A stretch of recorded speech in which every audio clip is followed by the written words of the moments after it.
कैसा है, कहां है, कैसे मिलता है, किसने देखा है?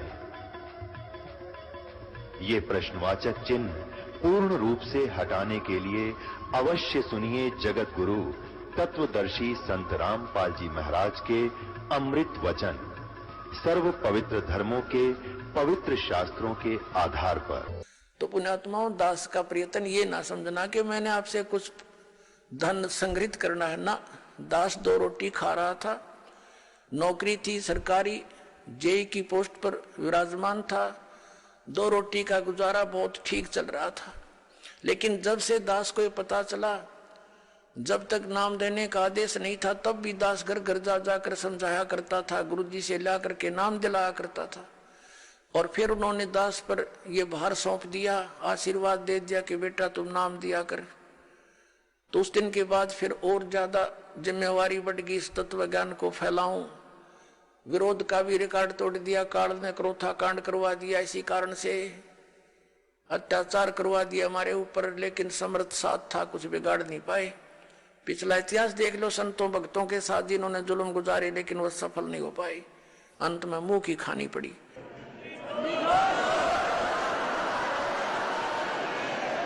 और यही दशा अब इनकी हो रही है। तो पुण्यात्मा, परमात्मा का एक विधान है, क्योंकि परमात्मा कबीर जी जब आए थे उनके साथ भी बहुत कहर तोड़े थे, नकली गुरुओं ने जुल्म करवाए थे। उबलते हुए सरसों के तेल के कढ़ाई में बैठा दिया भगवान को, लेकिन कुछ बिगाड़ नहीं पाए। झेरे कुएं में डालकर ऊपर से कंकर पत्थरों से भर दिया, परमात्मा बाहर बैठे पाए। कारण क्या था? वो यही ज्ञान दिया करता जो दास आज उन्हीं का दिया हुआ आपके रूबरू कर रहा है। आज आपको क्यों स्वीकार्य हो गया? क्योंकि आप शिक्षित हैं और प्रमाण आपके समक्ष हैं। ये इंस्ट्रूमेंट, ये इंटरनेट, ये प्रोजेक्टर, ये चैनल मालिक ने आपके लिए बनवाए ना। जीव सत्तर की सोच नहीं है ये इस तरह के इंस्ट्रूमेंट बना ले। ये पहले ना बनाए इनने, ये पहले ना बनाए। आज तो 100 साल पहले कहाँ थे ये? वही मनुष्य थे। अरे इन तो अच्छे बुद्धिमान और बहुत अच्छे नेक आत्मा थी। अब परमात्मा ने ये बुद्धि दी है ताकि मेरे बच्चे घर बैठे देख सके प्रमाणों को, और पहले शिक्षित किया आपको कि इन भ्रमित करने वाले काल के दूतों से तुम स्वयं सतर्क होकर के देखो इन सदग्रंथों को, ये क्या बता रहे हैं। इन्हीं की साक्षी लेकर के ये आपको इसके विपरीत ज्ञान दे रहे हैं। तो आज इसलिए हम सफल हुए कि आप शिक्षित हैं और साथ में भगवान का पंजा दास के साथ है। तो और उसके बिना ये कदम भी नहीं चल सकते हम इसे घोर कलयुग में। और आज हम कितने सफल हो रहे हैं? क्योंकि हमारा ज्ञान सच्चा है, हमारा भगवान सच्चा है और हम सत्य के ऊपर संघर्ष कर रहे हैं। अब जो प्रसंग चल रहा है कि हम परमात्मा की भक्ति, परमात्मा की प्राप्ति के लिए ट्राई कर रहे हैं, लेकिन शास्त्र विधि त्याग का मनमाना आचरण करके हम वहीं के वहीं खड़े हैं। हमारा हर तरह से गिरावट में आ गए, हम हमारे विचार गिरावट में आ गए, हमारी क्रियाओं में बहुत अंतर हो गया। सराउंडिंग क्षेत्र हम देखते हैं, जहां भी देखते हैं हमारे बच्चे जो उपदेश लेकर जाते हैं, क्योंकि इन्होंने तो सब बुराई छोड़नी है। तो घर में, पड़ोस में, रिश्तेदारी में, सब जगह वही बुराइयां ग्रस्त हैं। बीड़ी, शराब, मांस, तमाकू, माया जोड़न की चर्चा, दूसरा ज्ञान नहीं। तो पुण्यात्माओं, कुछ दिनों के बाद हमारी संख्या बढ़ती जाएगी। जब हमारी संख्या बढ़ेगी तो बुराई वाले लोग शर्माने लग जाएंगे। उनको अब तो कोई शर्म नहीं रही। बाप बेटा इकट्ठे बैठ कर दारू पीवे, बता शर्म रही? फिर छोटे छोटे बच्चे भी धिक्कारेंगे, कोई रिश्तेदार भी आ जाएगा, आप क्या पी रहे हो? ये कोई शराब पीने की चीज है? इसके कहते हैं मदरा पीवे कड़वा पानी, 70 जन्म कुत्ते के जानी। इस तरह के प्रमाण दिया करेंगे हमारे बच्चे। एक कहते हैं सुरापान मदमासा हारी, गमन करे भोग पर नारी, 70 जन्म कटेंगे शीशम, साक्षी साहिब है जगदीशम।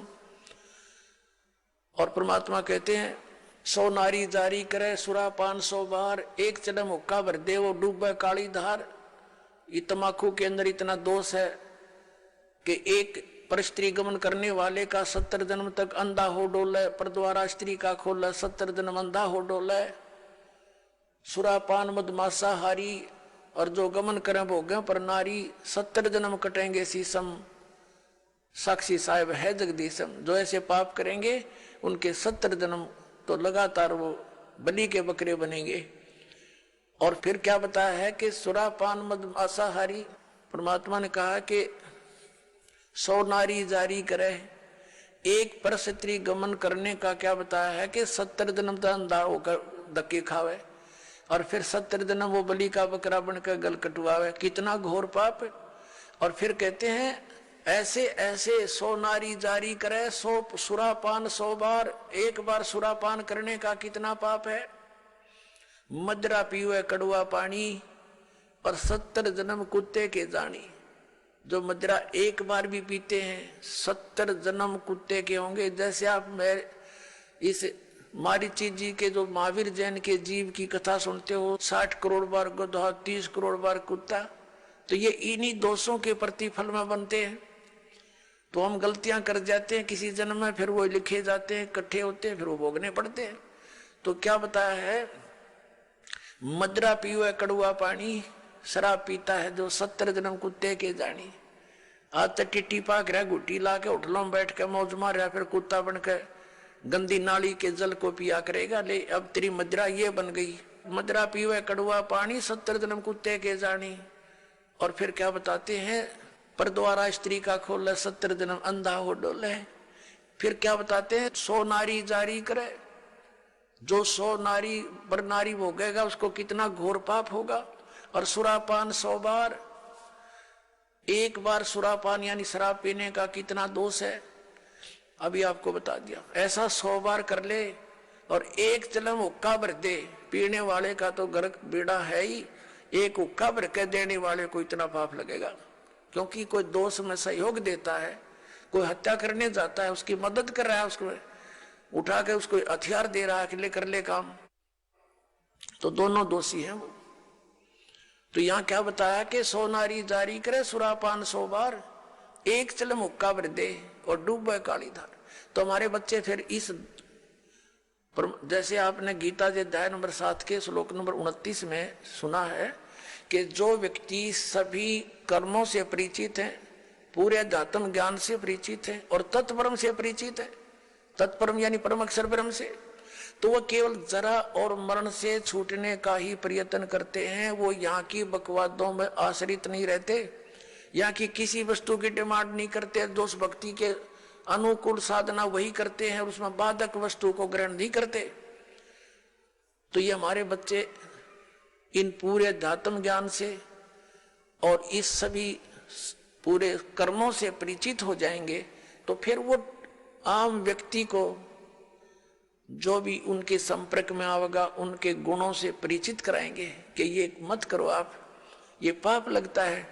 अब छोटे छोटे बच्चे भी, कोई रिश्तेदार आता है, वो बीड़ी माचिस के लिए बीड़ी वगैरह मंगवाता है, वो मना कर देते हैं, आपकी और सब सेवा कर देंगे पर ये नहीं करेंगे क्योंकि इसमें हमें दोष लगेगा, और आप हमारे घर पर भी इसको पीने की कृपा ना करना, हानि हो जाएगी।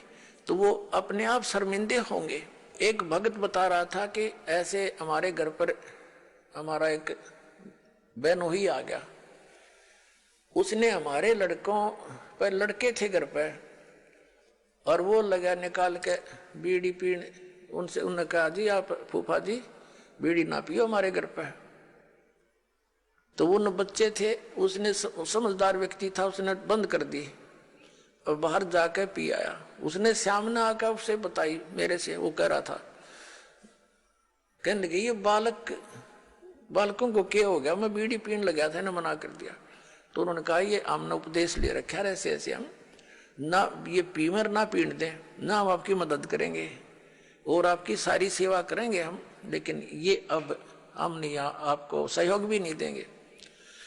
तो रिश्तेदार उसी का नाम होता है जो अनुकूल हो जाए, ना तो दुश्मन है वो आपका। तो उन्होंने बोला जी कोई बात ना, अगर आपकी ये बात है तो मैं आज के बाद आपके घर में बीड़ी ना लाऊं और ना पीऊं। तो वो दूसरा भाई था, वो नाम नहीं ले रहा, वहां अपना जाकर जो उसने पीना खाना था कराया, बाकी आके सो गया हमारे पास, रोटी खा ली, कोई बात नहीं। फिर वो गया हुआ था किसी कारण से कहीं पर, वो ही कहीं दूसरी रिश्तेदारी में, वो कह रहे थे कि हम ऐसे ऐसे वहां जाएंगे, तू भी चलेगा के?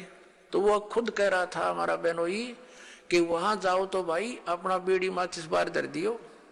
यानी खुशी के उसने कोई उलाहना नहीं दिया, बल्कि उनको आगाह किया कि वहां लेके मत जाना, उड़ा नहीं बढ़न देंगे तुमने बीड़ी माचिस समेत। तो वो रिश्तेदार भी अच्छे थे, बोला बहुत अच्छी बात है, हम ठीक है, उनके नियम को क्यों भंग करेंगे।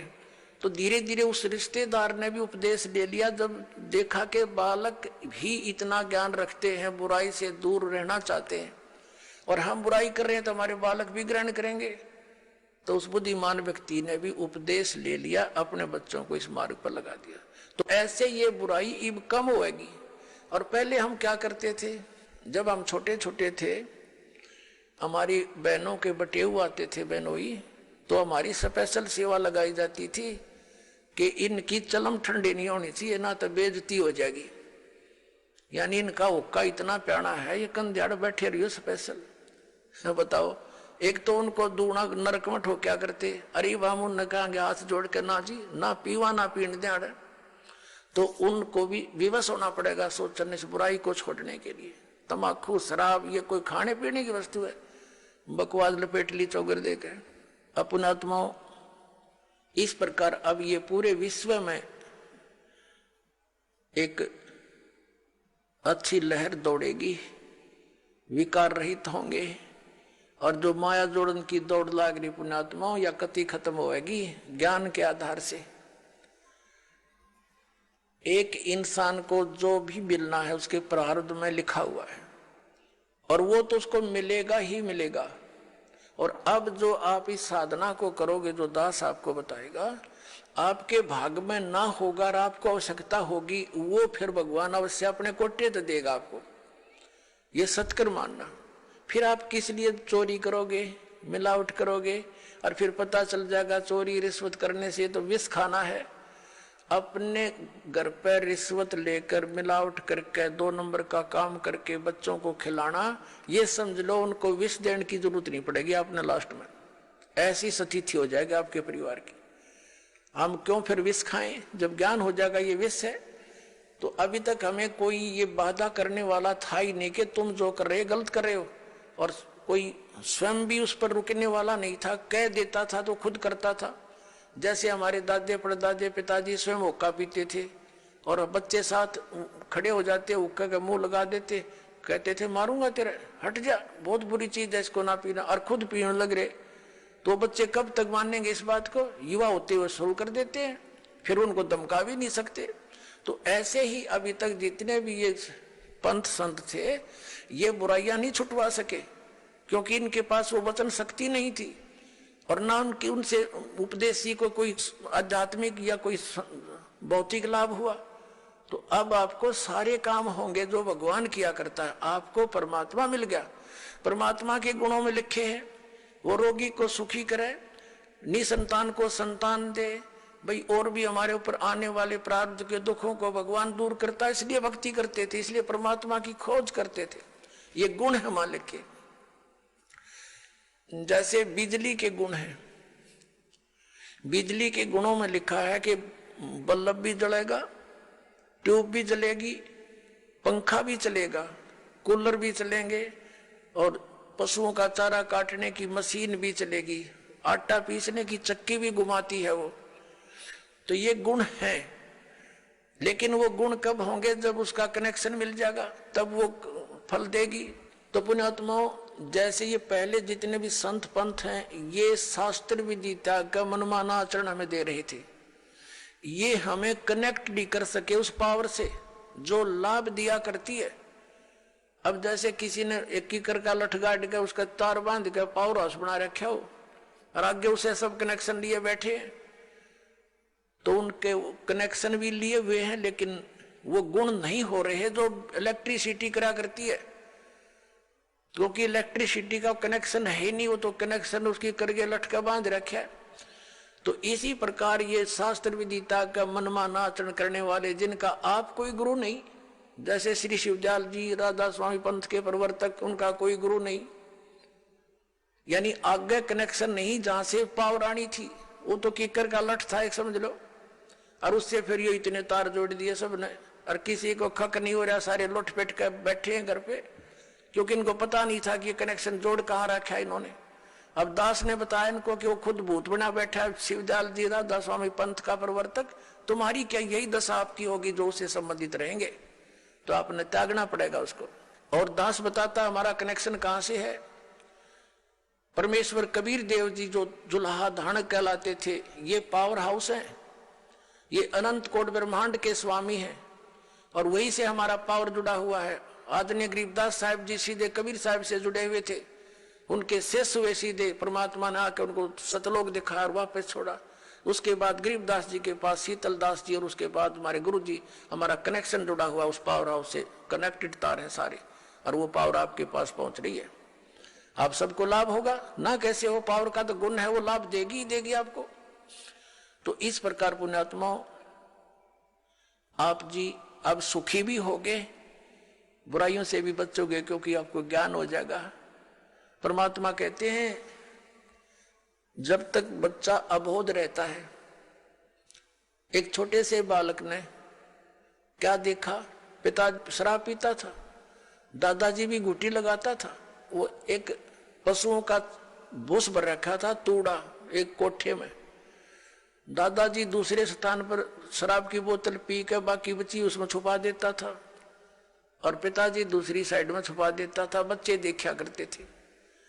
एक दिन उस बच्चे ने सोचा पिताजी पीवे दादा पीवे तो बढ़िया चीज होगी, तू भी पी ले। उसमें कीड़े मारने की दवाई थी, कोई विष था, वो बोतल भी उस तूड़े में दाबे रखी थी। उस बच्चे ने हाथ उठ मारा कि छी कोई पावे वो मैं भी पीऊं। वह कीड़े के जो तेल था मारने के जो विष था वो हाथ लग गया, गाल के कप में पी गया।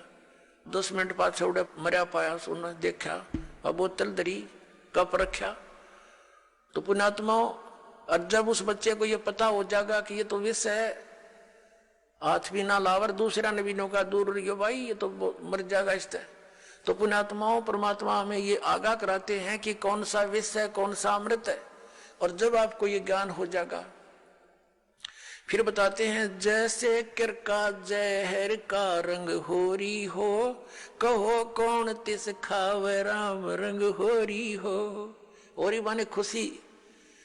जैसे कहीं पर विष का कण भी गिरा हो और आपको पता चल जाए ये विष का कण है, कहते उस कण को भी कौन खाओगा, किरके को उठा के दूर गिर का होगा, मिट्टी में दाब देगा और हाथ धोएगा, कहीं हमें प्रभाव ना कर जाए। तो परमात्मा कहते हैं जैसे किरका जहर का रंग होरी हो, कहो कौन तिस खावे राम रंग होरी हो। यानी भगवान के रंग में हम इसे रंग जाएंगे, और फिर होरी होरी माने खुशी खुशी होगी हमारे घर में। इस प्रकार हम इन बुराइयों से बचेंगे, और फिर सपने में भी नहीं कर सकते। सत्कर मान लियो पुण्यात्मा, आपके आसपास भी कोई किसी का धन पड़ा होगा, विष दिखाई देगा, और कोशिश करोगे उसको उठा करके भाई किसका है कहाँ पर है, आप या उठाओगे ही नहीं। और चोरी तो बहुत दूर की बात, मिलावट करना, रिश्वत लेना, किस लिए लेते हैं हम रिश्वत, किस लिए लेते हैं हम ये 2 नंबर का काम किस लिए करते हैं। बड़ी कोठी हो, फिर 2 बेटियां उनकी शादी करनी, उसमें कई लाखों रुपए का दहेज देना है, यही 2 कारण है हमारी। ये और बड़ी कार हो, ये 3 कारण है जो हमें इस सब बुराइयों की तरफ खींच रहे हैं। तो हमने अपने बुद्धिमत्ता के साथ और तत्व ज्ञान के आधार से इनको बिल्कुल कम करना है। अब लड़कियों को कैर बना रखा हमने, 2 बेटी होगी, सारा कुनबा रोने लग जाता है, क्या होगा, क्यों, क्योंकि उनके ब्याह पर खर्चा गणा करने लगे हम। ये समाज में बकवाद भर दी इन पिक्चरों ने। तो अब हमने इसको खत्म कर देना है। बेटी का ब्याह करना है, सिंपल वैसे करो, विवाह तो भगवान करके भेजा है, संयोग वही जोड़ता है। माँ बाप 2-2, 3-3 साल धक्के खाए जाते हैं, संस्कार नहीं होता, परमात्मा 1 मिनट में कर देता है। तो वो मालिक का किया हुआ होता, उसको हमने सिर्फ उनको मिलन करना बच्चों का, परमात्मा की वाणी बोल दे और सिंपल साधारण तरीके से उनका विवाह करो, जाओ, कभी कुछ नहीं दे। और बच्चों को भी ये ज्ञान हो जाएगा कुछ दिनों में कि परमात्मा देगा, उससे हमारा सफलता होगी, माँ बाप के दिए हुए से कभी सफलता नहीं होगी।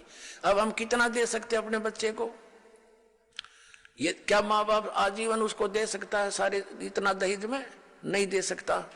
बच्चा अपना करे और खाओ, भगवान पर आश्रित रहे, फिर भगवान देगा तब सफलता होगी। तो ये बकवाद हमने घर करी देखम देखा, अब इसको त्यागेंगे कति, सिंपल मकान बनावांगे। आज कोठी गार्डन पे 2-5-10 लाख रुपये की इधर उधर से कर लिए, कोठी बना दी हैं, और फिर मृत्यु होगी, वह कोठी नौकी न रहेगी। आप कुत्ता बन के उसकी गली में बैठा छाया में, और वहां भी ना बैठने देखो, आते मारेगा लठ। तो हमने इतना ही काम करना है जो हमारा भक्ति में बाधक ना हो। हम सारा जीवन किले बनाने में, कोठी खरीदने के चक्कर में 100 पाप कर बैठते हैं, वो पाप हमारे साथ चले जाते हैं, वह कोठी और कार यहीं रह जाती है। तो इस ज्ञान के आधार से आप जी ने सबसे पहले तो हमने इस विवाह की क्रियाओं को बदलना पड़ेगा।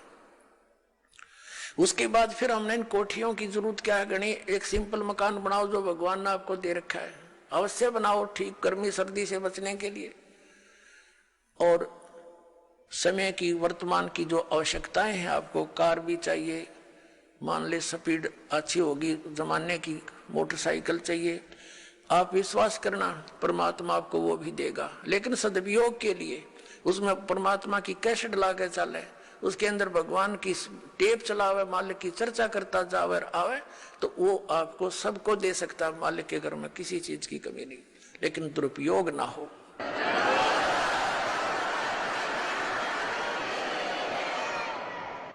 और हमेशा परमात्मा देगा, उसी में सफलता प्राप्त होती है। और भगवान तो इस मिट्टी का सोना बना के दे दे आपको, पता नहीं कहां कहां से बरकत कर देगा। बीड़ी शराब मांस तम्बाकू छोड़ दिया, आप पर बरकत होगी।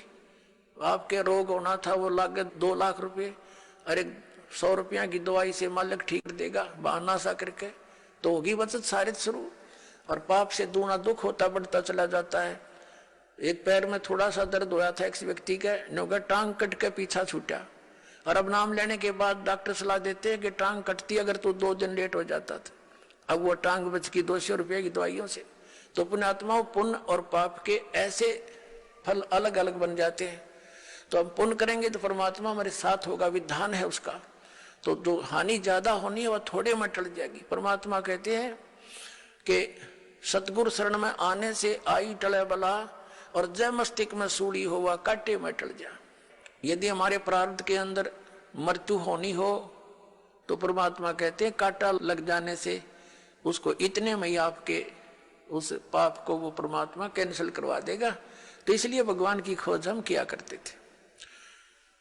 तो पुण्यात्माओं, हमारे जो अध्यात्म गुरु थे वो तत्व ज्ञानहीन और हमारे सदग्रंथों से अपरिचित थे।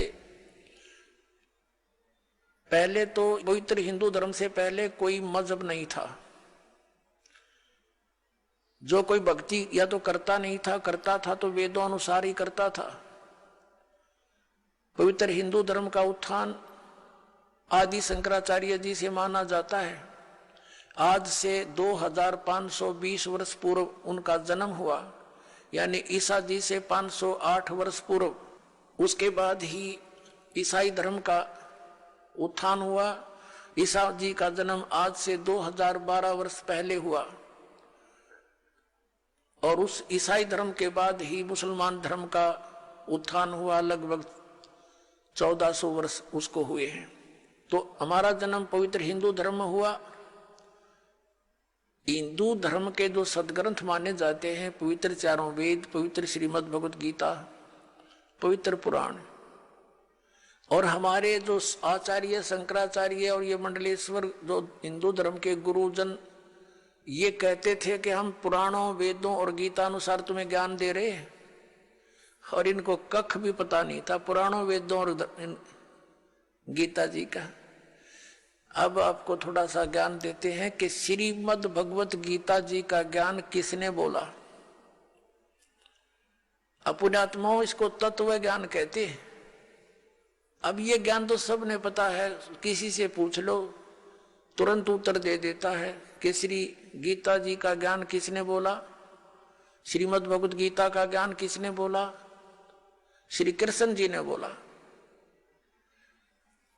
पुण्यात्माओं, यदि इस इतना ही कहने से बात बन जाती तो फिर गुरुओं की आवश्यकता क्या थी इन सदग्रंथों को समझने की। श्रीमद् भगवत गीता के अंदर श्री कृष्ण जी का तो रोल ही नहीं कहीं पर भी। हाँ पुण्यात्माओं, ये वचन सुनोगे तो उठ पटांग लगेगी आपने, क्योंकि आप जी ने ऐसे गुरु मिले जिन आज तक यो ज्ञान निर्णय करके बताया ही नहीं।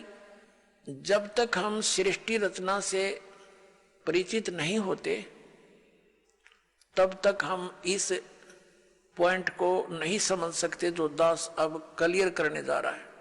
सृष्टि रचना के विषय में स्वयं परमेश्वर ने आके बताया है कबीर साहब ने। यहां सृष्टि रचना तो नहीं सुनाऊंगा, लेकिन थोड़ा सा हिंट सदग्रंथों का दे करके और श्रीमद् भगवत गीता का ज्ञान किसने दिया वो बताएंगे।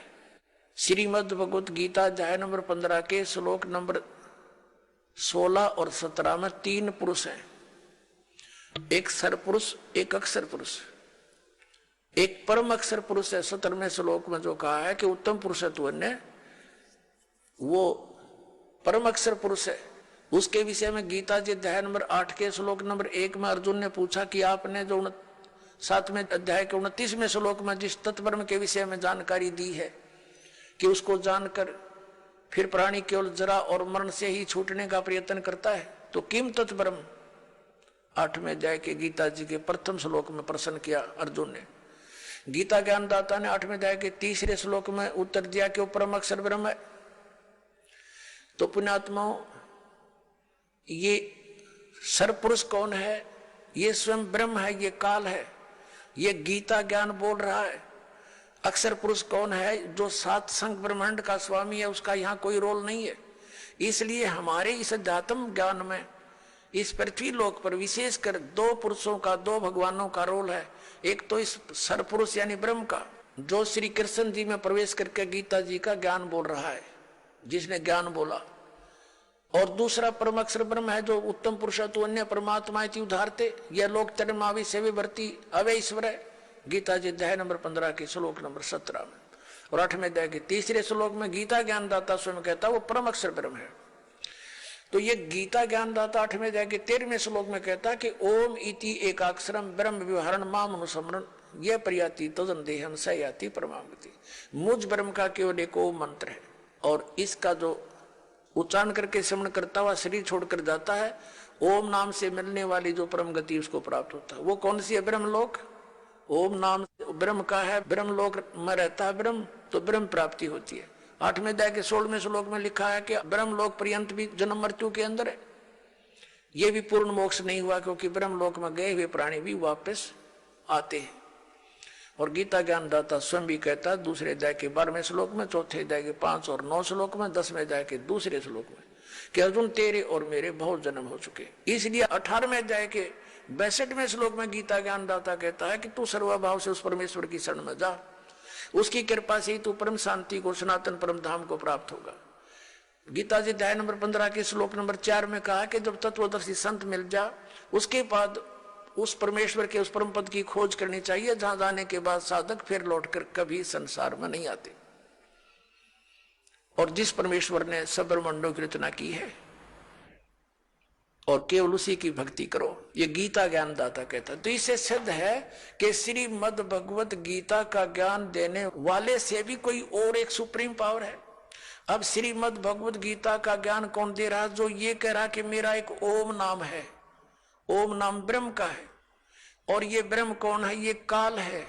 इसने प्रतिज्ञा कर रखी है कि मैं कभी किसी के समक्ष नहीं आऊंगा, मेरे कर्म और जन्म अलौकिक है। गीता जी अध्याय नंबर 4 के श्लोक नंबर 9 में यह कहता कि अर्जुन मेरे जन्म और कर्म दिव्य है, अलौकिक है। अब पुण्यात्माओं, अब हम आपको श्रीमद् भगवत गीता जी का ज्ञान किसने बोला ये थोड़े से संक्षिप्त में सुनाएंगे। श्री कृष्ण जी का तो रोल ही नहीं है गीता जी के ज्ञान में। कैसे कि श्री कृष्ण जी युद्ध के पक्ष में नहीं थे इस महाभारत के युद्ध में, और 3 बार वो गए हैं शांति दूत बनकर, समझाने की चेष्टा की है कौरव और पांडवों को। लास्ट में यहां तक जब फैसला कर लिया कि भी एक तरफ मैं होऊंगा, एक तरफ मेरी सेना होगी और मैं शस्त्र भी नहीं उठाऊंगा, प्रतिज्ञा कर ली। तो पुण्यात्माओं, जो महापुरुष ये कहता हो कि मैं हथियार भी नहीं उठाऊंगा, क्या फिर वो युद्ध की सलाह दे सकता है? नहीं। अब जब इसने देखा कि इसने इस काल भगवान ने ये गीता जी अध्याय नंबर 7 के श्लोक नंबर 24 और 25 में स्पष्ट करता है कि मैं अपनी योग माया से छुपा रहता हूं, मैं कभी किसी के समक्ष नहीं होता, ये मेरा अटल अनुतम अवय अनुतम यानी घटिया अटल नियम है। इससे घटिया और क्या होगा? जो पिता अपने पुत्रों के सामने नहीं आता उसमें कोई दोष है? तो इस प्रकार वो स्पष्ट करता है कि मैं अपनी योग माया से छुपा रहता हूं और मुझ अव्यक्तम व्यक्तिम आपन मनन्ते, मुझ अव्यक्त को, मैं तो अव्यक्त रहता हूं और मुझे कृष्ण मान रहे हैं ये मूर्ख जन समुदाय। I am not Krishna, Gita ज्ञानदाता कहता। अब ये इसके जन्म और कर्म कैसे अलौकिक है पुण्यात्माओं? ये काल जो है, जैसे आप जी ने श्री शिव पुराण के अंदर इस विद्वेश्वर संहिता के अंदर देखा, आपको दिखाएंगे, तो उसके अंदर क्या लिखा है कि ब्रह्मा और विष्णु जी का आपस में इसी बात पर युद्ध हो गया। ब्रह्मा जी कहते हैं विष्णु जी को कि मैं तेरा जनक हूं, मैं तेरा बाप हूं, तेरी उत्पत्ति मैंने की है। विष्णु जी कहते हैं मैं तेरा बाप हूं, तेरी उत्पत्ति मेरी नाभि कमल से हुई है। इसी बात पर इनका युद्ध हो गया। इसको समाप्त कराने के लिए इनके पिता, जिसने यह गीता का ज्ञान बोला, ये इनका पिता है, ये काल रूपी ब्रह्म सदाशिव यही है। इसने इन दोनों के बीच में एक तेजो में लिंग खड़ा कर दिया, स्तंभ, और बहुत लंबा चौड़ा, ये ऊपर नीचे घूमने लगे। उसका और छोर प्राप्त करने के लिए युद्ध बंद हो गया। फिर ये स्वयं अपने पुत्र शिव का रूप धारण करके खड़ा हो गया। फिर इनको समझाने लगा कि तुम भगवान नहीं हो, यू आर नॉट गॉड, तुमने अपने आप को इस मान लिया, जैसा कि आपको बहुत बार दिखाया है दास ने।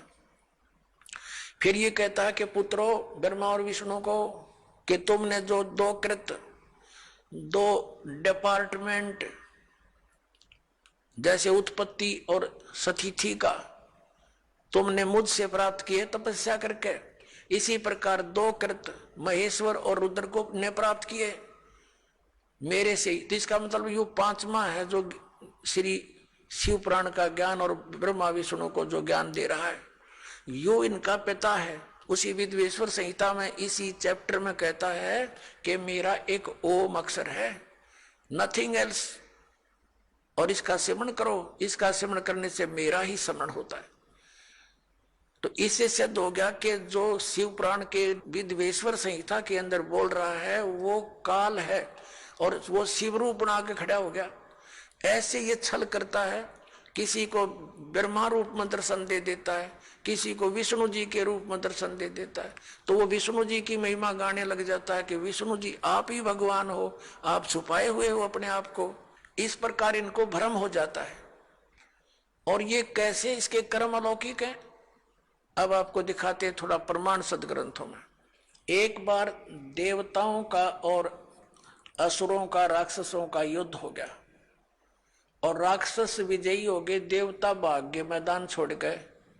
देवताओं ने कहीं जाकर के इकट्ठा होकर भगवान विष्णु की आराधना की और ये विष्णु रूप धारण करके ये ब्रह्मा विष्णु महेश का पिता जिसने गीता बोली ये वहां प्रकट हो गया। और जो तुम्हारे मन की बात मैंने जान ली है, और आप जाओ जो ससाद का पुरंजय नामक पुत्र है उसको युद्ध के लिए खड़ा कर लो, राक्षसों के आमने सामने खड़े हो जाओ और उसको तैयार कर लो। मैं उसके शरीर में प्रवेश करूंगा और राक्षसों को मार दूंगा। अब दिखाता हूं आपको, ये देखिएगा श्री विष्णु पुराण, गीता प्रेस गोरखपुर से प्रकाशित है। ये है श्री विष्णु पुराण सचित्र हिंदी अनुवाद सहित है, इसमें संस्कृत भी साथ है। अनुवादक है मुनीलाल गुप्त और गीता प्रेस गोरखपुर से प्रकाशित है। प्रकाशक एवं मुद्रक है गीता प्रेस गोरखपुर, गोविंद भवन कार्यालय कोलकाता का संस्थान।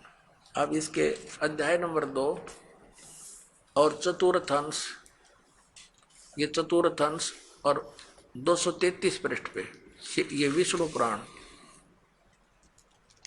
अब हम आपको यहां ले आते हैं, 233 पृष्ठ पे यहां से पढ़ेंगे। पूर्व काल में त्रेता युग में एक बार अति भीषण देव असुर संग्राम हुआ, देवताओं और राक्षसों का। उसमें महाबलवान दैत्यगण से पराजित हुए देवताओं ने भगवान विष्णु की आराधना की। तब आदि अनंत शून्य अशेष जगत प्रतिपालक श्री नारायण ने देवताओं से प्रसन्न होकर कहा, आप लोगों का जो कुछ अभिष्ट है वह मैंने जान लिया है। तुम जो चाहते हो मैं समझ गया। उसके विषय में यह बात सुनिए। राज ऋषि ससाद का जो पुरंजय नामक पुत्र है, उस अक्षत्रिय श्रेष्ठ के शरीर में अंश मात्र से यानी कुछ समय के लिए स्वयं अवतीर्ण होकर उन संपूर्ण दैत्यों का नाश करूंगा। अतः तुम लोग पुरंजय को दैत्यों के वध के लिए तैयार करो। ठीक हो गया। अब इसने क्या किया, पुरंजय को खड़ा कर दिया देवताओं ने समझा बुझा के, और राक्षस भी सामने हो गए। ये काल जो है उस पुरंजय के अंदर प्रवेश कर गया, क्योंकि ये 1000 भुजा का 1000 कला का मालिक है। ब्रह्मा विष्णु महेश ये 16 कला के मालिक हैं, तो इसमें शक्ति ज्यादा। इसने उन सब राक्षसों को मार डाला। तो अब दूसरा उदाहरण देते हैं आपको। एक समय गंधर्वों का और नाग वंशियों का, नाग गोत्र के व्यक्तियों का आपस में युद्ध हो गया। तो गंधर्वों ने नागों को पराजित कर दिया और उनके सब धन लूट लिया। तो फिर नाग वंशियों ने यानी नाग गोत्र वाले व्यक्तियों ने इकट्ठे होकर भगवान विष्णु की आराधना की। फिर ये विष्णु रूप में काल प्रकट हो गया। इसने कहा कि आप जाओ और ऐसे ही पुरुकुत्स को तैयार करो, पुरुकुत्स को उसको तैयार करो, उसके शरीर में प्रवेश करके मैं गंधर्व का नाश कर दूंगा। अब देखो प्रमाण, ये है अध्याय नंबर 3 और चतुर्थ अंश श्री विष्णु पुराण, पृष्ठ 242 पे, यहाँ नीचे आइएगा। तीसरा अध्याय। पूर्व काल में रसातल में मोने नामक 6 करोड़ गंधर्व रहते थे। उन्होंने समस्त नाग कुल के प्रधान रतन और अधिकार छीन लिए थे। गंधर्वों के पराक्रम से अपमानित उन नागेश्वरों द्वारा स्तुति किए जाने पर उसके श्रवण करने से जिनकी विकसित कमल सदृश आंखें खुल गई हैं, निंद्रा के अंत में जागे हुए उन जलशाही भगवान सर्वदेवेश्वर को प्रणाम कर उनसे नाग गुणों ने कहा, भगवान इन गंधर्वों से उत्पन्न हुआ हमारा भय किस प्रकार शांत हो। तब आदि अनंत रहित भगवान पुरुषोत्तम ने कहा, योनासव के पुत्र मानधाता का जो यह पुरुकुत्स नामक पुत्र है, उसमें प्रविष्ट होकर मैं स्पष्ट कर दिया, प्रविष्ट होकर उसमें प्रवेश करके मैं उन संपूर्ण दुष्ट गंधर्वों का नाश कर दूंगा। हो गया स्पष्ट। अब इसके कर्म अलौकिक ऐसे हैं, ये कहता मेरे कर्म दिव्य हैं। इसी प्रकार इसने श्री कृष्ण जी में प्रवेश करके गीता का ज्ञान वेदों वाला प्लस में अपने युद्ध कराने की जो अटकलबाजी, ये श्रीमद् भगवत गीता नाम से 18 अध्याय इसने बोले, और आखिर में डरा धमका के विराट रूप दिखाकर भयंकर रूप दिखाकर जिसको देख करके अर्जुन कांपन लग गया, अर्जुन जैसा योद्धा, और लास्ट में डरते ने हां भर ली अर्जुन ने कि उसने सोच लिया कि इसका उद्देश्य युद्ध करवाना है। और यदि मैं ना कर दूंगा और इसने फिर एक बार वो विराट रूप दिखा दिया, मेरा हार्ट अटैक हो जाएगा। इसलिए इसने अपनी भलाई समझी कि मरना तो मैंने है ही, युद्ध करूंगा वहां भी मारा जा सकता हूं, और देश ने फिर विराट रूप दिखा दिया फिर भी मारा जा सकता हूं। और भगवान के इरादे से वो परिचित हो गया था कि ये युद्ध चाहता है, तो इसने कह दिया कि हाँ जी मैं आप सब समझ गया हूं, आप जो कहना चाहते हो मैं युद्ध कर लूंगा। नहीं, श्री कृष्ण युद्ध करवावे, जब पहले वो मना कर रहा था कि नहीं आप युद्ध मत करो, नाश हो जाएगा। और फिर ये क्या कहते हैं हमारे धर्मगुरु कि अर्जुन अक्षत्रिय धर्म का पालन नहीं कर रहा था, इसलिए भगवान ने उसको प्रेरित किया। अरे श्री कृष्ण स्वयं अक्षत्रिय था, और जब काल्यावन ने चढ़ाई करी मथुरा के ऊपर, स्वयं भगवान युद्ध मैदान छोड़कर भाग गए थे, जिस कारण से उनको रण छोड़ भगवान कहा जाता है। तो उन्होंने उस समय भी अपने क्षत्रिय धर्म का पालन त्याग दिया कि जिस कारण से अनर्थ टल जावे, नाश ना होए। तो क्या वो व्यक्ति फिर अक्षत्रिय धर्म के पालन करने के लिए इसे नाश करने की सलाह दे सकता है? तो पुण्यात्माओं, अब हमने इन सदग्रंथों से स्वयं परिचित होना है। ठीक है, इन्होंने जितना ज्ञान दिया वो इनके सत्र का इनके पास रहे। अब हम सदग्रंथों के अनुसार साधना करेंगे और ज्ञान ग्रहण करेंगे। अब आपको दिखाते हैं कि श्री कृष्ण जी को तो पता नहीं मैंने क्या बोला था गीता जी में, अभी दिखाता हूं। अपनात्माओं, महाभारत का युद्ध हो लिया, कौरवों का नाश हो गया, पांडव राजगद्दी पर विराजमान हो गए। उसमें श्री कृष्ण के अंदर से काल निकल गया, ओनली श्री कृष्ण विद्यमान था, प्रेजेंट था। एक दिन श्री कृष्ण जी ने कहा कि अब मैं वापस जाता हूं द्वारका को और तुम अपना राज करो। अर्जुन ने कहा कि भगवान आप हमें कुछ सत्संग अध्यात्म ज्ञान सुना कर जाओ, क्योंकि आप हमारे गुरु हो, एक सत्संग करके जाइयो। और अर्जुन ने कहा भगवान, जब श्रोतागण सामने बैठे थे, अर्जुन और कृष्ण वहां पर टहल रहे थे, सत्संग का समय के इंतजार कर रहे थे, श्रद्धालु आ रहे थे, तब श्री कृष्ण जी से अर्जुन ने कहा भगवान कृपा मुझे वही ज्ञान सुनाना जो आपने युद्ध के दौरान सुनाया था, यानी वो गीता जी का ज्ञान बताना। अब मैं भूल गया हूं, बुद्धि के दोष से मुझे याद नहीं रहा। श्री कृष्ण जी कहते हैं कि तू बड़ा श्रद्धाहीन है अर्जुन, तू बड़ा बुद्धिहीन है, तूने उस ज्ञान को याद क्यों नहीं रखा?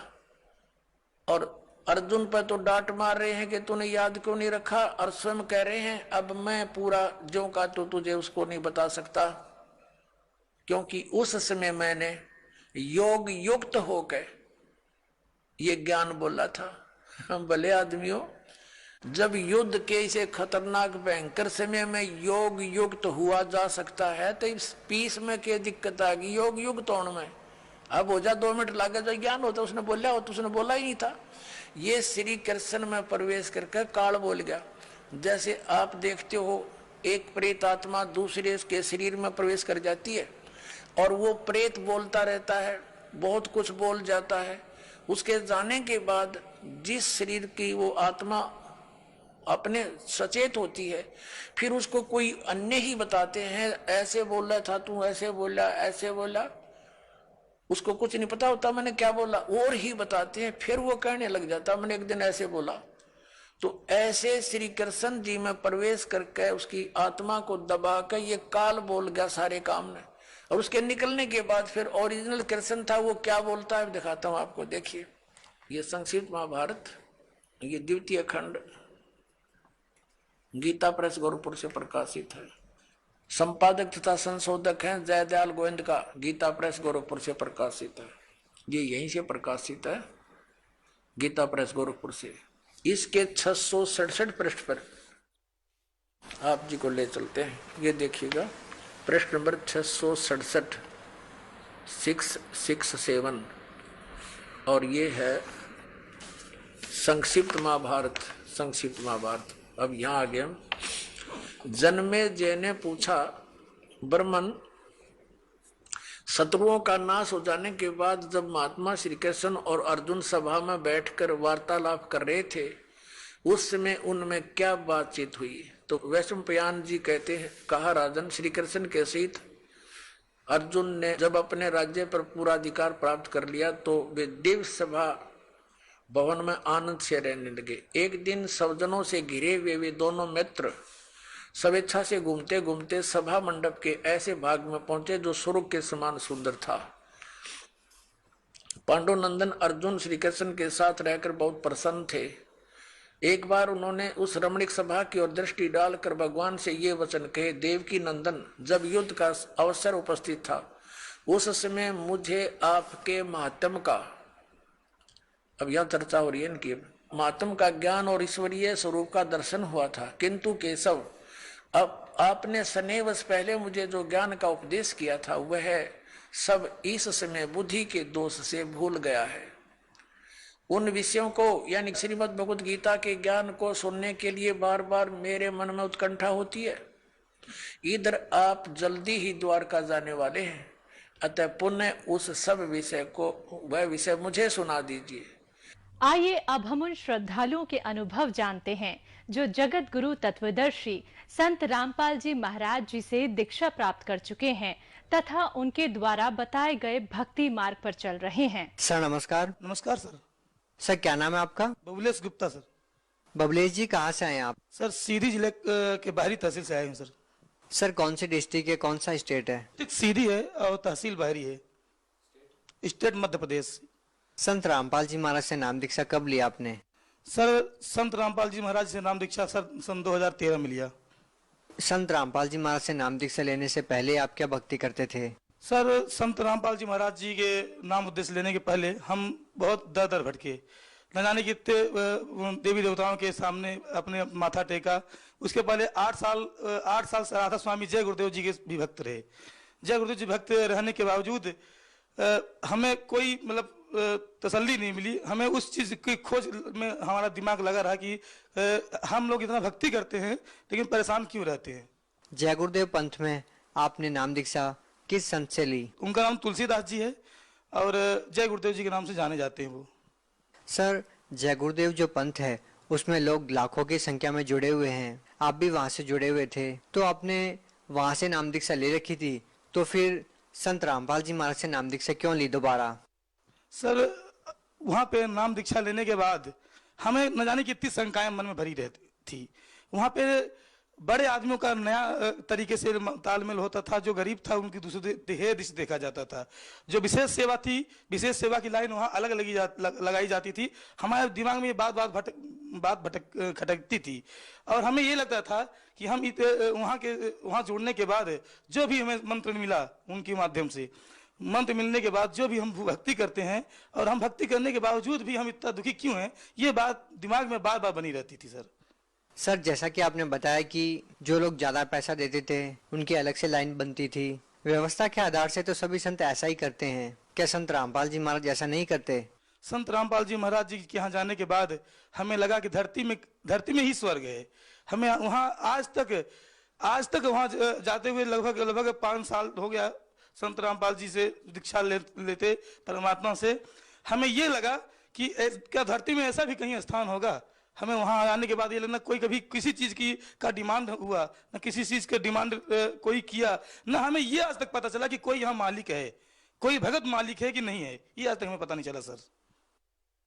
सर जिस तरह से देश में जातिवाद फैला हुआ है, हिंदू मुसलमानों के दंगे होते हैं, वहीं कहीं ना कहीं हम देखते हैं कि आज भी जो हमारे समाज में जिस तरह से जातिवाद फैला हुआ है, कोई किसी तरह का जातिवाद क्या उनके आश्रम में भी देखने को मिलता है? वहाँ पर सर ये तो आपने हमने पहले बताया कि वहाँ जाने के बाद सिर्फ हमें सबसे बड़ी मोस्ट चीज यही लगी सर कि वहाँ पे कोई अगर किसी से एक बार पूछा भी जाए ना कि सर कभी क्या होता है कि कभी लोग कहते हैं कि हमेशा इस संत मत में छोटे व्यक्ति ही जुड़ते हैं। हमें लगा कि ऐसा भी होता है क्या, तो वहाँ हमने कई जन लोगों से नाम पूछने का प्रयास किया, जात पूछने का प्रयास किया, तो वो सब अपने सामने दास लगाए। हमें लगा कि हमने कहा कौन सा भाई अपना बिरादरी तो बताओ। उन्होंने कहा कि भैया हम मानव हैं। उनकी फर्स्ट लाइन में संत परमात्मा संत रामपाल जी की फर्स्ट लाइन में सिर्फ यही है कि हिंदू मुस्लिम सिख ईसाई धर्म कोई नहीं नारा, जी हमारी जाति है मानव धर्म हमारा। तो हमें लगा कि नहीं ये सच्चा स्थान है और वहाँ जुड़ने के बाद हमें लगा कि नहीं यहाँ पे जुड़ना चाहिए। सर, आपने संत रामपाल जी महाराज के सतलोक आश्रम में देखा कि वहाँ पर कोई जातिवाद नहीं है, लोग मिलजुल कर प्यार से रहते हैं। फिर भी लोग संत रामपाल जी महाराज से या किसी संत से नाम इसलिए लेंगे, भक्ति इसलिए करते हैं लोग ताकि उनको शारीरिक लाभ मिले, मानसिक लाभ मिले, आध्यात्मिक लाभ मिले। हम आपसे पूछना चाहेंगे, संत रामपाल जी महाराज से नाम दीक्षा लेने के बाद आपको क्या लाभ मिले? देखिए सर, ऐसा है, पहले तो सारे भगत समाज जितने भी संत लोग हैं वो वहां पे सिर्फ जाते हैं अपने स्वार्थ सिद्ध करने के लिए। संत रामपाल जी, परमात्मा संत रामपाल जी महाराज के आश्रम में वहां सिर्फ जाते हैं। हम भी इसी हिसाब से गए थे कि हमारा स्वार्थ सिद्ध हो। वहां पे जाने के बाद जब परमात्मा अपनी जान देते हैं, तत्व जान देते हैं, उस टाइम में लगता है कि ये तो बोनस है, बोनस के परमात्मा सिर्फ बोनस के माध्यम से हम लोगों को सिर्फ ठीक करेंगे। यहाँ आने का जो मतलब था वो तो सिर्फ हम लोग अपने स्वार्थ के लिए गए थे कि हमारा स्वार्थ सिद्ध हो जाए। लेकिन वहां जाने के बाद ये लगा, वहां का जब तत्व जान मिला तो ये लगा कि नहीं, परमात्मा से संत रामपाल जी महाराज इस धरती के पालनहार है, तारणहार है, उनसे बड़ा इस धरती में कोई संत नहीं है। सर, आपने कहा कि आपने संत रामपाल जी महाराज से नाम दीक्षा स्वार्थवश ली, आपका कोई स्वार्थ था। हम आपसे जानना चाहेंगे कि आपका क्या स्वार्थ था, किस स्वार्थ के लिए आपने संत रामपाल जी महाराज से नाम दीक्षा ली? वो सर, जो सबसे बड़ी समस्या थी तो हमारे माता जी के पास थी। हमारे घर में हमारी माता जी को ईगो था। ईगो ये था कि हम चारों धाम कर चुके हैं, कोई हमारे दरवाजे से प्यासा नहीं जाता, सबको देते हैं, सबको खिलाते हैं, सबको पिलाते हैं, सब कुछ धर्म करते हैं। वास्तव में वो धर्मात्मा थी और वो सब कुछ देती, खिलाती पिलाती रहती थी। चारों धाम गई, बहुत कष्ट झेला, हर आश्रम माने देवी देवताओं के पास जाके चारों धाम होके आई। लेकिन इसके बाद जय गुरुदेव से उनको नामदान मिला। जय गुरुदेव नामदान लेने के बाद जब उनको एक असाध्य मर्ज का सामना करना पड़ा तो उनको बहुत तकलीफ हुई। मर्ज की वजह से कम, लेकिन अपने इसके वजह से तकलीफ इस वजह से उनको ज्यादा हुई कि हम इतने धर्मात्मा, हम ये सब कुछ किए, चारों धाम किए, शंकर जी के पास गए, भगवान के पास गए, केदारनाथ, स्वामीनाथ, बैजनाथ धाम, हर जगह पहुंचे। हर जगह पहुंचने के बाद हर सबकी सेवा की, त्रिवेंद्रमपुरम जितने भी तीर्थ हैं हर चारों चक्कर लगाया। फिर 8 साल जय गुरुदेव जी के बताए हुए मार्ग पर चले, राधा स्वामी पंथ से के 5 नामों का सुमिरन किया। फिर भी हमें ऐसा मर्ज क्यों हुआ? तकलीफ उनके इसलिए ज्यादा थी। तकलीफ से तो तकलीफ थी, लेकिन इससे तकलीफ उससे ज्यादा थी कि हमें इतनी भक्ति करने के बाद हमें ये क्या हो गया। तो जब उनको प्रॉब्लम जो थी वो ब्लेड के माध्यम से थोड़ा मावाद जाने लगा, वो बहुत तकलीफ हुई। 1 महीने वो चारपाई में पड़ी रही। उसी चारपाई के दौरान साधना चैनल से उनका, साधना चैनल में परमात्मा का दर्शन हुआ संत रामपाल जी महाराज का। और उनसे वो इसी इंटरव्यू के माध्यम से उनको लगा कि देखिए, उनको बहुत बड़ी अंदर भक्ति आई कि हम वहां चलना चाहिए, बरवाला आश्रम चल के वहां अपना कष्ट सुनाएंगे, हो सकता है परमात्मा की मेहर हमारे ऊपर हो जाए। संत रामपाल जी महाराज के यहाँ जाके ये सारी बात बताया जाएगा। एक लोक लाज भी था अपने पास। लोक लाज सर ये था कि हम लोग जय गुरुदेव जुड़े हैं और गुरुद्रोही नहीं बनना है। गुरुद्रोही बन जाएंगे तो लोग क्या कहेंगे। लेकिन उस कष्ट के सामने सब चीज मद्दी पड़ रही थी और हमें माता जी को लेके वहां जाना पड़ा, संत रामपाल जी महाराज के बरवाला आश्रम के पास। इसके पहले हम कभी दिल्ली के आगे गए नहीं थे, हरियाणा का नाम सुना था सिर्फ, कभी गए नहीं थे। लेकिन सिर्फ किसी से बताए भी नहीं, क्योंकि लोग लाज था कि लोग क्या कहेंगे कि ये गुरु बदलते ही रहते हैं। तो हम अपने माता जी को लेके परमात्मा के बरवाला धाम संत रामपाल जी महाराज के शरण में पहुंचे। सर, वहां पहुंचने के बाद एक बहुत बड़ी हमसे गलती हुई। गलती ये हुई कि परमात्मा की हमने परीक्षा ले डाली। वो परमात्मा संत रामपाल जी महाराज की परीक्षा के हम कैसे लिए, हम आपको बताना चाहूंगा कि हे परमात्मा, अगर मम्मी का हमारे कष्ट दूर हो जाएगा, अगर हमें दूसरी जगह कहीं अस्पताल में नहीं जाना पड़े, किसी कहीं नहीं जाना पड़े, तो हम सब पूरा घर सहित, पूरा परिवार सहित आपके यहाँ आके और भक्ति करेंगे। और ऐसा ही हुआ। परमात्मा के आशीर्वाद से हमारे मम्मी का 1 महीने के अंदर अंदर वो मर्ज गायब हो गया। और हम चाकरी में चूक करते हैं, हम सब परिवार तो नहीं पहुंच पाए हैं, लेकिन 80% लोग आज भी वहां परमात्मा के भक्ति में लगे हुए हैं। सर, जब आप अपनी माताजी को लेकर गए और आपको लगा कि अगर संत रामपाल जी महाराज ने आपकी माताजी को ठीक कर दिया तो पूरा परिवार नाम लेगा, और संत रामपाल जी महाराज ने आपकी माताजी को जब आशीर्वाद दिया तो उनका जो रोग था वो ठीक हो गया। सर, क्या आज के जमाने में, जबकि डिजिटल इंडिया की बात की जा रही है, क्या ऐसे जमाने में ये विश्वास दिलाना कि आसान होगा लोगों को कि ऐसे जमाने में आशीर्वाद देने मात्र से किसी संत के लोगों को राहत मिल सकती है? सर मैं ये दावे के साथ कह सकता हूँ कि लोग एक बार वहाँ विश्वास करके परमात्मा के पास दरबार में पहुंचे हैं, और जितनी भी वाणियां बनी हुई हैं सब कबीर वाणी से ही बना हुआ है। ये संसार में जितनी वाणी जितनी धर्म बने हुए हैं सबकी उत्पत्ति कबीर साहब से हुई है।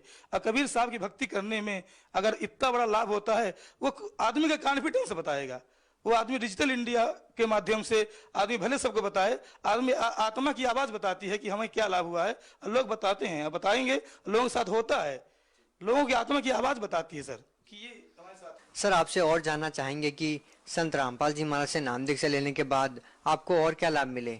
सर लाभ की कोई गिनती नहीं है, हमारे साथ क्या क्या हुआ, परमात्मा का कितना मेहर हुआ। हमारे कुछ 2-4 चीजें विशेष रूप से हुई, जैसे हमारे पिताजी का एक बार एक्सीडेंट हुआ। पिताजी सिर्फ नामदान नहीं लिए थे, लेकिन पिताजी का पूरा रोल माताजी को वहां पहुंचाने में था कि आप पहुंचो, हो सकता है आपकी कि संत रामपाल जी दया कर दें, आप ठीक हो जाओ। तो एक बार पिताजी हमारे मोटरसाइकिल से किसी सामान को लेने चक्की पर जाए थे, तेल वाली चक्की जहाँ तेल पेरा जाता है, वहीं पे उनका एक्सीडेंट हो गया। एक्सीडेंट होने के बाद जैसे वो गिरे, तो काफी हैवी बॉडी हमारे पिताजी की है, तो वो नीचे गिर गए, और नीचे गिरने के बाद उनकी ये 7वीं नस दब गई, और उनके मुंह से सिर्फ संत रामपाल जी महाराज और पूर्ण ब्रह्म कबीर साहब ये चलता रहा। उनकी आंखें बंद हो गई, उनको बेहोश हो गए, लेकिन ये बात उनके मुंह से निकलती रही। जैसे उनको होश आया तो ये उनको बताया कि हमारे सामने से मूर्तियां कहाँ हो गई। परमात्मा की मूर्ति दो मूर्तियां, एक परम संत पूर्ण ब्रह्म रामपाल जी महाराज और पूर्ण संत कबीर साहब, ये दोनों का मूर्ति कहाँ चला गया। तो वो सब लोग पूछने लगे, यहाँ तो कोई मूर्ति नहीं थी। परमात्मा ने उनको अभी चलने लायक बना दिया, और शायद उनके स्थान में कोई दूसरा गिरता तो ये संभव नहीं था कि वो बच पाता वहां से। जिस तरह से उनका और क्या लाभ मिला सर? हमारा जो पैर था, हमारे पैर में काफी तकलीफ थी। जब मैं आश्रम में जाता था तो 5 मिनट बैठ के सत्संग नहीं सुन पाता था। वहां पे बैठते बैठते परमात्मा का राजा हुआ, परमात्मा का आशीर्वाद हुआ, धीरे धीरे हम आधा घंटा बैठना शुरू कर दिए। आज परमात्मा की दया से 50% हमारे पैर में लाभ हुआ। हम सर भगत समाज को क्या संदेश देना चाहेंगे? हम भक्त समाज को सिर्फ ये संदेश देना चाहेंगे सर कि परमात्मा सबके लिए झोली बांध के बैठे हुए हैं, सबको दया देने के लिए। अब कौन कितना दया ले सकता है वो इंसान के ऊपर निर्भर है। और जो ज्ञान गंगा पुस्तक है उसको पढ़े, साधना चैनल है उसको देखे, और वहां जाके परमात्मा, और एक बार जो गलती हमने की वो सब कर सकते हैं, एक बार सब इसीलिए करते हैं। वहां तो ये क्या गलती सर? सर हमने गलती की कि वहां जाके परमात्मा को चैलेंज किया कि हे परमात्मा, अगर ये हमारा ठीक हो जाएगा तो हम इसको सच्चा स्थान मानेंगे, अन्यथा हम इसको सच्चा स्थान नहीं मानेंगे। तो इससे हमें बहुत तकलीफ होती है। सर अब लोगों के मन में ये प्रश्न हो सकता है कि सभी चाहते हैं दुखों से निजात मिले, कोई नहीं चाहता कि अस्पताल में जाकर पैसा और समय बर्बाद किया जाए। यदि लोग संत रामपाल जी महाराज से नाम दीक्षा लेना चाहें भी तो कैसे लें? वो तो जेल में है, तो नाम दीक्षा लोग कैसे लेंगे? जो भी संत भगत समाज परम संत पूर्ण संत पूर्ण धनी परवरदिगार संत रामपाल जी महाराज से अगर लाभ चाहते हैं तो उनके विभिन्न चैनलों में सत्संग आता है। उन सत्संग में उस विभिन्न चैनलों के माध्यम से ज्ञान अर्जन करके, ज्ञान तत्व ज्ञान प्राप्त करके, और न जाने कितने उसमें उसके नीचे मोटी पट्टी में भगतों का नंबर आता है, उनसे संपर्क करके वहां जा सकते हैं। और मैं चैलेंज करता हूं कि उनकी हर समस्या का समाधान परमात्मा के दरवाजे पर होगा। बहुत बहुत धन्यवाद। धन्यवाद सर।